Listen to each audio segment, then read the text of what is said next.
Hi friends, அஸ்ஸலாமு அலைக்கும். இன்றைக்கி என்ன பார்க்க போகிறோன்னா தட்டாம்பயிறு குழம்பு. வறுத்து ஊற்றின தட்டாம்பயிறு குழம்பு பார்க்கலாமா? ஒரு குக்கரில் நல்லா காயட்டும் குக்கரு. ஏன்னா அடுத்தெல்லாம் நம்ம சிம்மில் வச்சு தான் செய்யணும். நல்லா காஞ்சோன்னு எண்ணெய் ஊற்றிக்கணும். எண்ணெயும் நல்லா காயட்டும். இப்போ மட்டும்தான் நம்ம ஸ்பீடாக வைக்க போகிறோம். அப்புறம் சிம்லே தான் வச்சு வேக வைக்கணும். எண்ணெய் காஞ்சோன்னு கொஞ்சம் ஒரு ஸ்பூன் அளவு வெந்தயம் போட்டுக்கோங்க.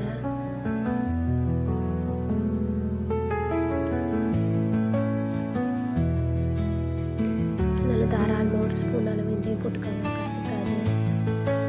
சிம்லே வைக்கட்டும், இல்லாட்டினா கறிகிறோம்.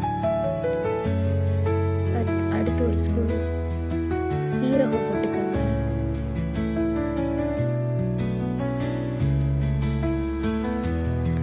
நல்லா பொரிஞ்சதும் கொஞ்சோண்டு கருவேப்பிலை போட்டுக்கலாம்.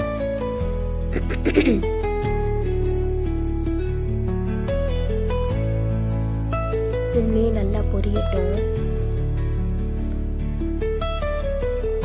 அப்புறம் நம்ம எடுத்து வச்சிருக்க தட்டாம்பயிறு போட்டுக்கலாம். தட்டாம்பயிறு வெள்ளை கலர் இல்லை, ப்ரௌன் கலர் தட்டாம்பயிறு. தேவையான அளவு போட்டுக்கோங்க. 100 200 உங்களுக்கு எவ்வளோ தேவையோ போட்டுக்கோங்க.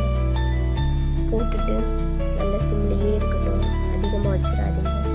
நல்லா வதக்கிடுவோம்.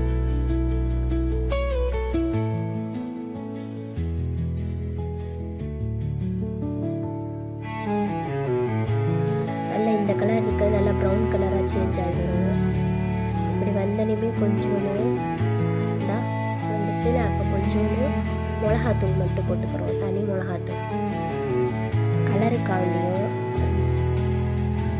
அது நல்லாயிருக்கும். எண்ணெய் மிதக்கும் போது அந்த ரெட் கலர்லாம் நல்லாயிருக்கும். அதனால் இந்த ஸ்டேஜில் கொஞ்சம் மிளகாப்பொடி போட்டு கிண்டி விட்டுக்கோங்க. கிண்டி விட்டுட்டு இந்த பயிர் தேவையான வேகிற அளவுக்கு தண்ணி ஊற்றிக்கலாம்.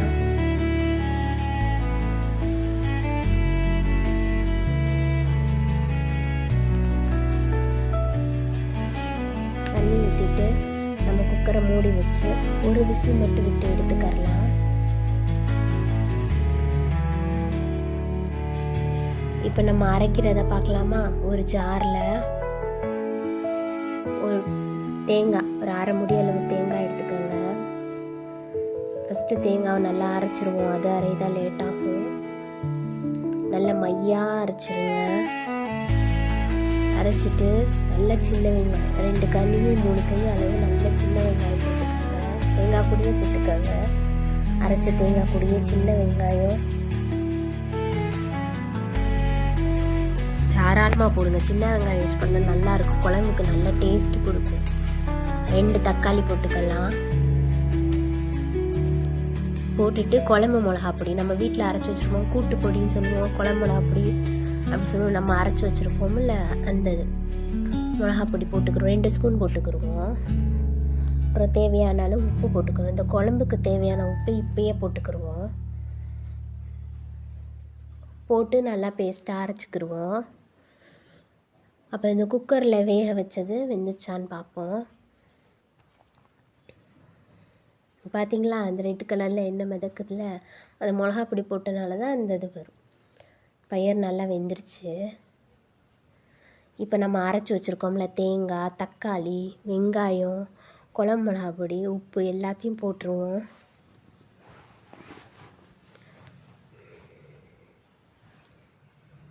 எல்லாத்தையும் போட்டுட்டு புளி கரைச்சி வச்சதையும் சேர்த்து ஊற்றிக்கிடுவோம். ஒரு லெமன் சைஸ் புளி எடுத்து கரைச்சி வச்சுருக்கத ஊற்றிக்கிடுவோம்.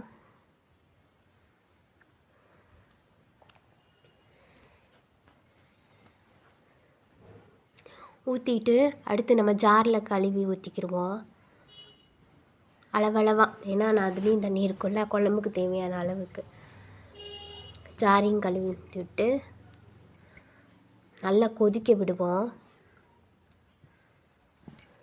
இந்த ஸ்டேஜில் நீங்கள் கத்திரிக்காய், முருங்கைக்காய், கருவாடு எது வேணுமாலும் சேர்த்துக்கலாம். நான் இன்றைக்கி எதுவுமே சேர்க்க போகிறதில்ல, வெறும் பயிர் மட்டும் போட்டு தான் குழம்பு வைக்கிறேன். நீங்கள் வேணால் கத்திரிக்காய் வேணால் கத்திரிக்காய், முருங்கைக்காய் இல்லைன்னா கருவாடு எது வேணுமாலும் நீங்கள் சேர்த்துக்கலாம். சேர்த்துட்டு மூடி வச்சுருங்க. மூடி வச்சுன்னு எடுத்துட்டிங்கன்னா குழம்பு ரெடி ஆயிரும். சூப்பராக இருக்கும் பாருங்கள். நம்ம எவ்வளோ தண்ணி ஊற்றினோம், கெட்டி ஆயிடுச்சு பார்த்தீங்களா? நல்லா கொதித்து வச்சு வற்றணும், அப்போ தான் டேஸ்ட் இருக்கும்.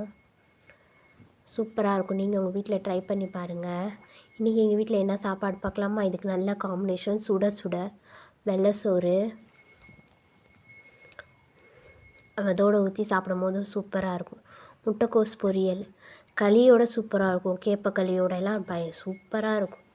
நீங்கள் ட்ரை பண்ணி பாருங்கள். இன்றைக்கி எங்கள் வீட்டில் வெள்ளை சோறு, தட்டாம்பயிறு குழம்பு, முட்டைக்கோஸ் பொரியல். வாங்க சாப்பிட்லாம்.